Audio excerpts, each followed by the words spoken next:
नमस्कार प्यारे साथियों, स्वागत है आप सभी का एक बार फिर से सारथी नर्सिंग क्लासेस के ऑनलाइन यूट्यूब चैनल के ऊपर, जहां पर आज के वीडियो लेक्चर में हम डिस्कस करने वाले हैं मेंटल हेल्थ नर्सिंग या साइकेट्रिक नर्सिंग का बहुत ही इम्पोर्टेंट टॉपिक, जिसका नाम है ऑर्गेनिक ब्रेन डिसऑर्डर, जिसे हम ऑर्गेनिक मेंटल डिसऑर्डर्स के नाम से भी जानते हैं।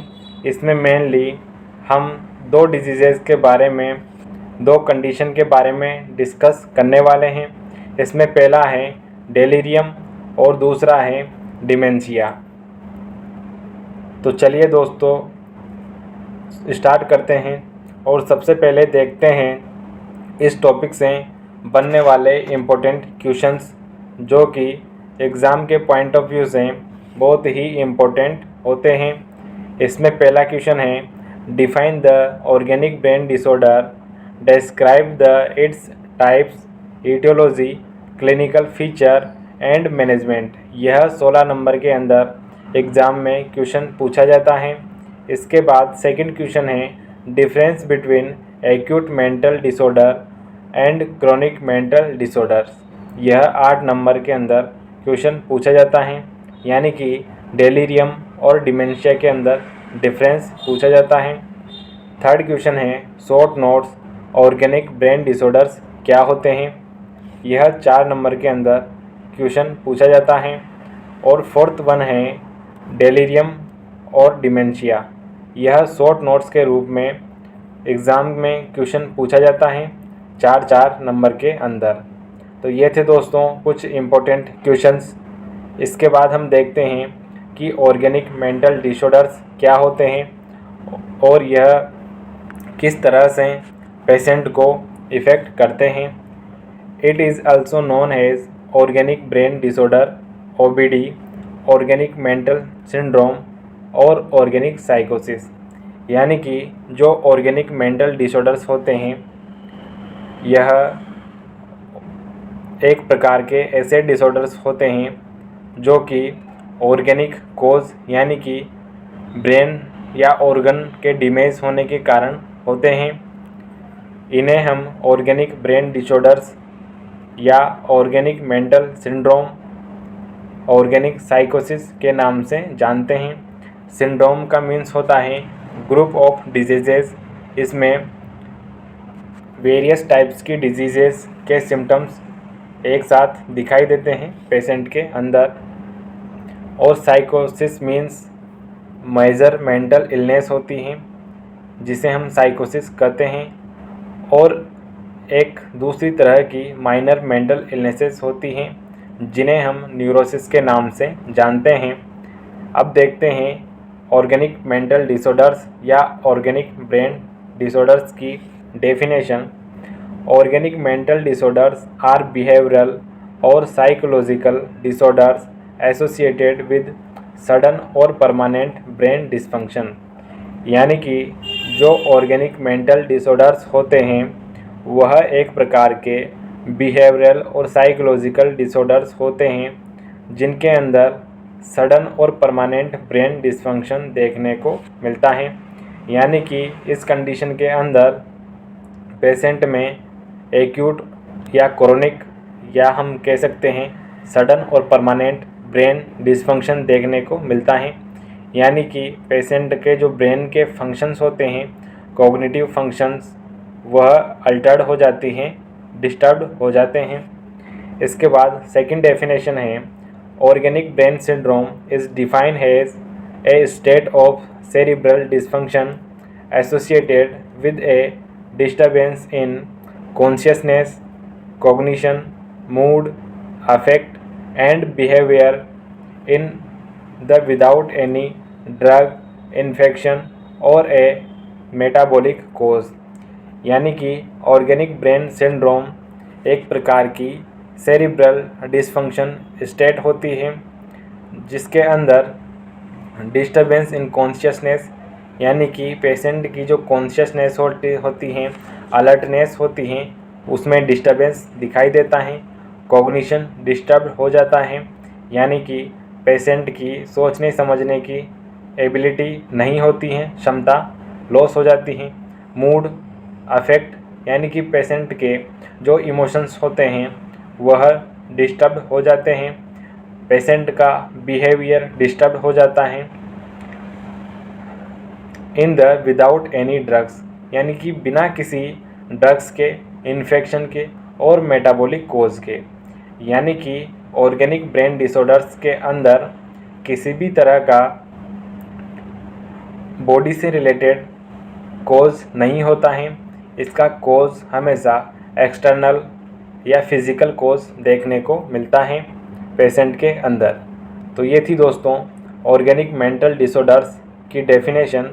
इसके बाद हम देखते हैं कि इसके क्या क्या टाइप्स होते हैं।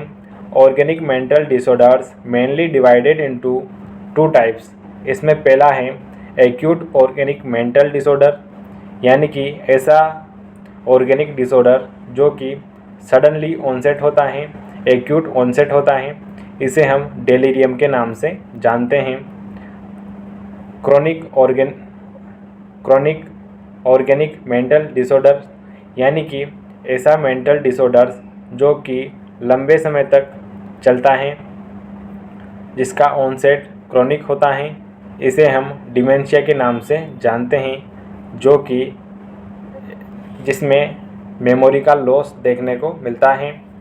Organic mental disorders are behavioural और psychological disorders associated with cognitive impairment, यानी कि जो मेंटल डिसऑर्डर्स होते हैं वह बिहेवियरल और साइकोलॉजिकल डिसऑर्डर्स होते हैं जो कि कॉग्निटिव इम्पेयरमेंट से एसोसिएटेड होते हैं। यानी कि जो पेशेंट होता है उसका कॉग्निशन यानी कि सोचने और समझने की क्षमता लॉस हो जाती है, जिसके कारण पेशेंट का बिहेवियर और थिंकिंग थॉट डिस्टर्ब देखने को मिलता है। तो ये था दोस्तों ऑर्गेनिक मेंटल डिसऑर्डर्स के टाइप्स। इसके बाद हम देखते हैं ईटियोलॉजी कि क्या क्या कारण होते हैं जिनके कारण से ऑर्गेनिक ब्रेन डिसऑर्डर्स होते हैं। इसमें सबसे पहला है हेड ट्रॉमा, यानी कि किसी भी एक्सटर्नल कॉज के कारण हेड ट्रॉमा, हेड का डैमेज होना।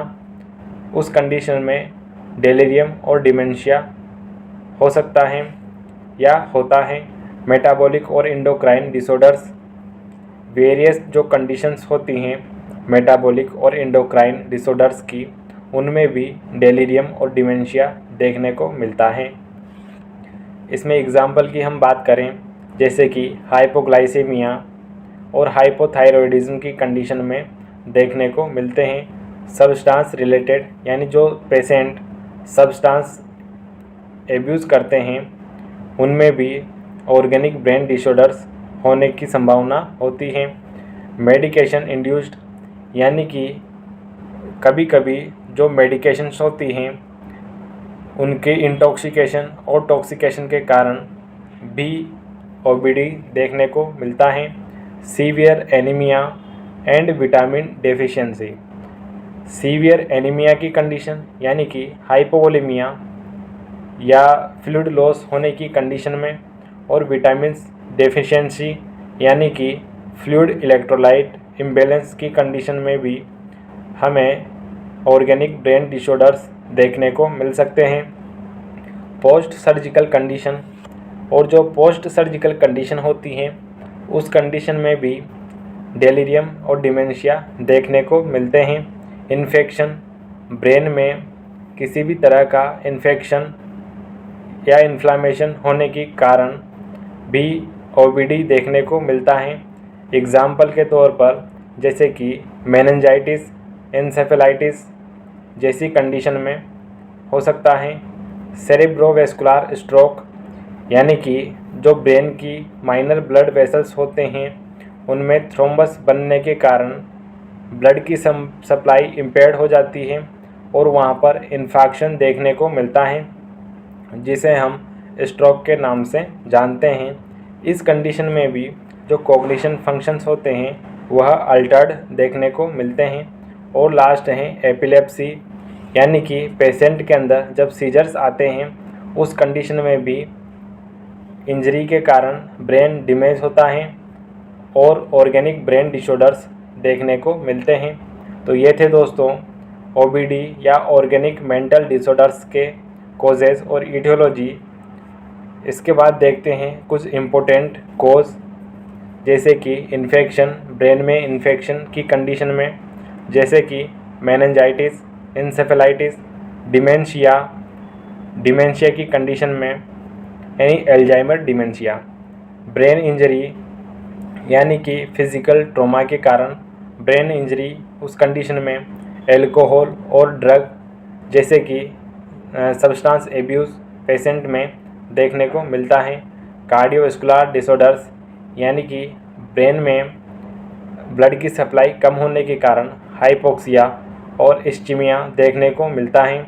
उस कंडीशन में ब्रेन में इन्फेक्शन हो जाता है, जिसके कारण जो ब्रेन के फंक्शंस होते हैं, कॉग्निशन फंक्शंस होते हैं, वह अल्टर्ड हो जाते हैं, जिसके कारण पेशेंट में वेरियस सिम्टम्स दिखाई देते हैं ऑर्गेनिक ब्रेन डिसऑर्डर्स की कंडीशन के अंदर।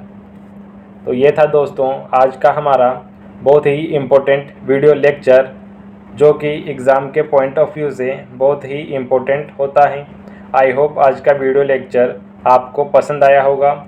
इसी प्रकार के और अन्य वीडियो लेक्चर्स के लिए बने रहिए हमारे साथ। Thank you so much.